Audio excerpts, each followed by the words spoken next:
Hey guys, Anthony 4x4 Diesel. This is actually a really awesome one. This is the last, one of the last of the best in Australia, 2015 1KD FTV. It's got about 160,000 Ks on it, and the injectors are getting replaced as prevention.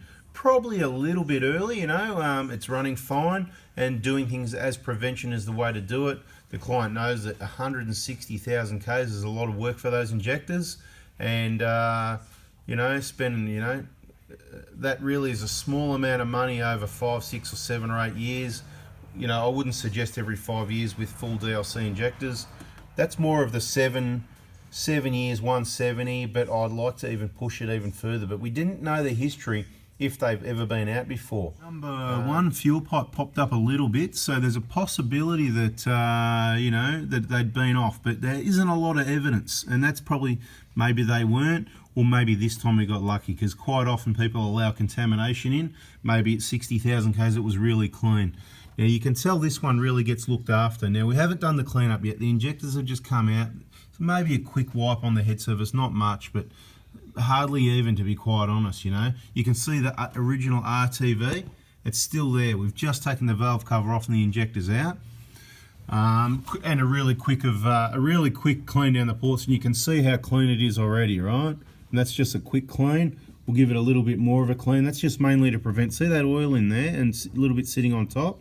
Can't see much because it's so clean. Regular service and oil changes, this is what it should look like.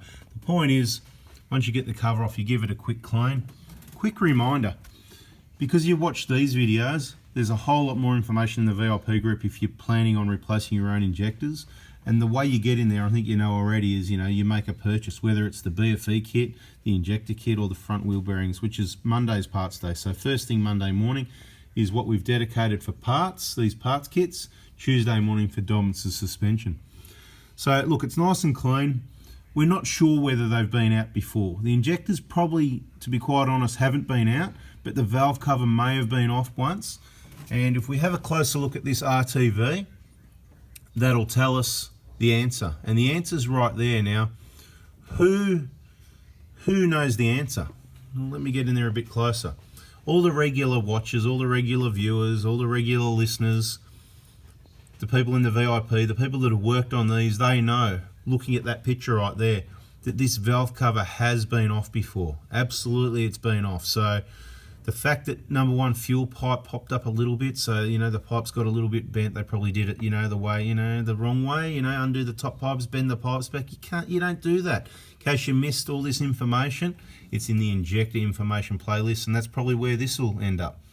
How do we tell from this picture right here that the valve cover's been off? Well, the OEM, original equipment manufacturer, Toyota, Japan, building this engine, they use grey RTV, these tiny 4 little dobs as prescribed in their own manual.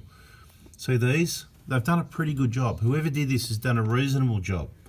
But it's black. I'm just saying, it doesn't matter what colour it is, but black is the evidence that most likely, and there's a little bit more there than, and I think I can see, if I look careful, I think I can see some grey. If you look, see in the middle of the picture right now, right in the middle, there may be some grey there.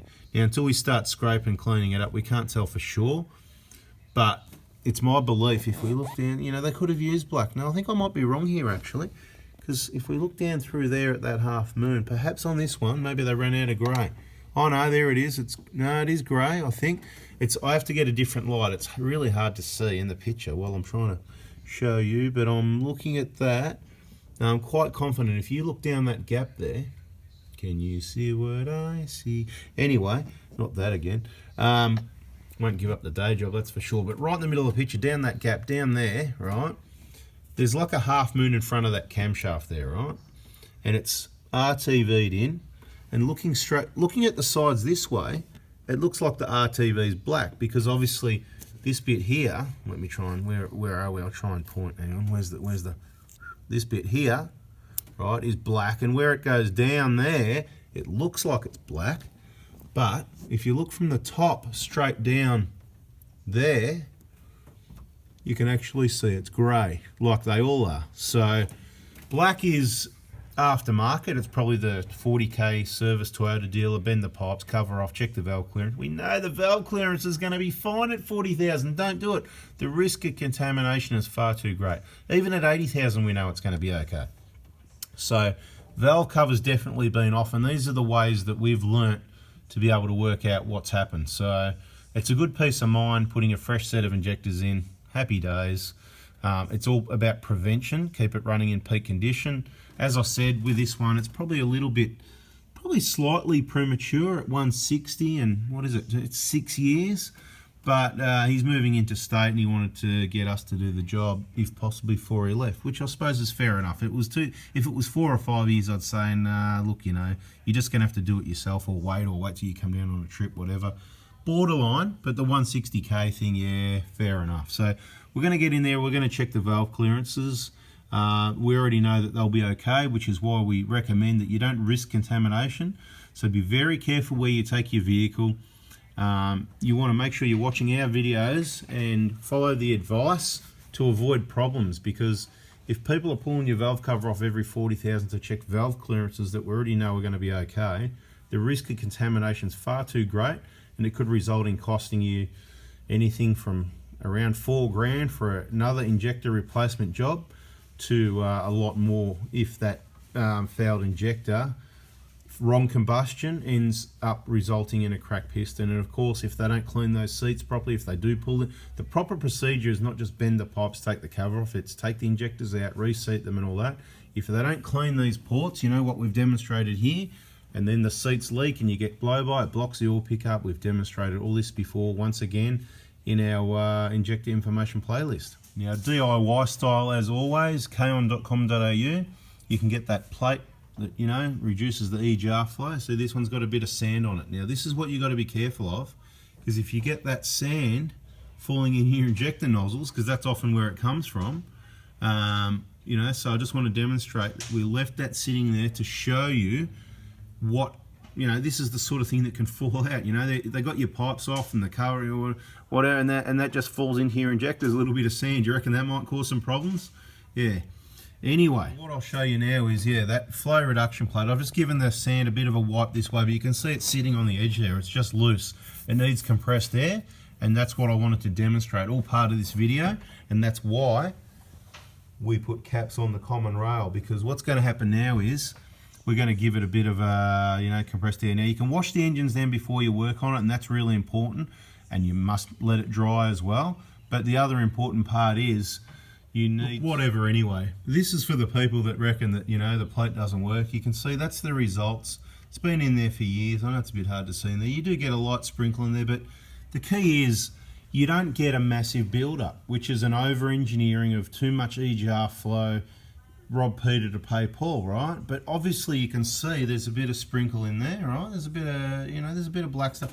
So that still tells you that your EGR system is still working and operational, which is what you want, because that's, you know, the environmental fix. You know, I'm not going to go in this video whether that works or not or whatever, but the point is the system still works. You're just reducing the EGR flow, and without compromising any of the other systems like the crankcase ventilation. It's not going to become blocked because, you know, you haven't had any sort of interface like a kit can in that, you know, in that. You don't want to block it up with another filter. If it was required, you know, the manufacturer would have put it there. So yeah, with that sand and stuff like that, that came from the nozzle seals, right? So when you lift the nozzle seal, we should probably go to the bench. Let's have a look at those, see what they look like maybe.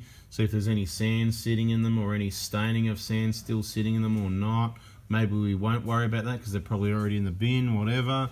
But we've done this in other videos anyway, where we've showed you, and this is the thing, so you lift the pipes off, there's all sand in there, and you lift that nozzle. You can try and do it carefully, but it's got to fall out somewhere, right? Perfect example, right there and all over the joint. So just beware of that.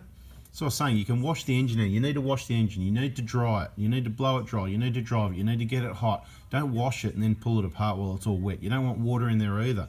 But even when you do that, the sand in those nozzle seals and other places like on the Prado, the cover over the valve cover, in between sand and stuff like that, there's bits of dirt and debris and things like that that can get in the way of things.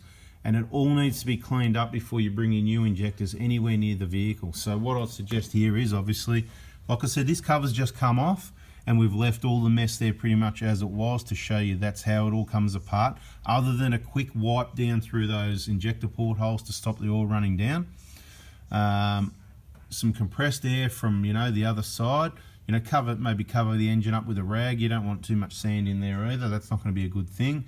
But we want to give it a bit of a gentle blow and just push all this stuff over this way. I don't care where it goes down here. And once you're all done down there, give it a bit of a blow down underneath there to make sure anything loose that's fallen down has been dispersed before you pull those caps off there. Otherwise, it could be just waiting. You know, you're messing around, put your arm down there to take the caps off, and debris are going to fall down there and stuff like that. You know what I mean? So anyway, guys, just another injector information video. Probably some good news was the idea of it, because look, nice and clean in the engine, nice clean EGR, nice 2015, nice injectors coming out, even nicer ones going in, good for another 7, 8, 9 years. As I said, as the vehicles get older, you might risk it and push the intervals a bit. You know, you don't want to end up with a cracked piston at 100 or 200,000 Ks, but I suppose, I don't know, the way I feel is if it happens at 4, 5, 6, 7, 800,000 Ks, it's kind of like, oh, whatever, you know. So as they get older, you're going to get more confidence in the vehicle. You may leave your injectors longer, new ones might not be available, so you might just leave them there.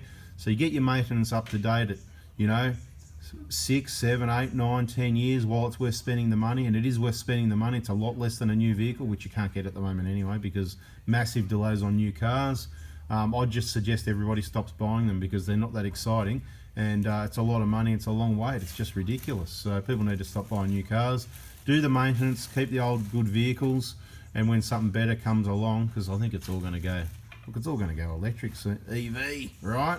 It's all going to go EV. Well, it sort of already has and is, and it's happening, whatever. So you're going to get stuck holding the ball with a $100,000-$200,000 diesel, you know, Land Cruiser, diesel, whatever. I don't know, you know.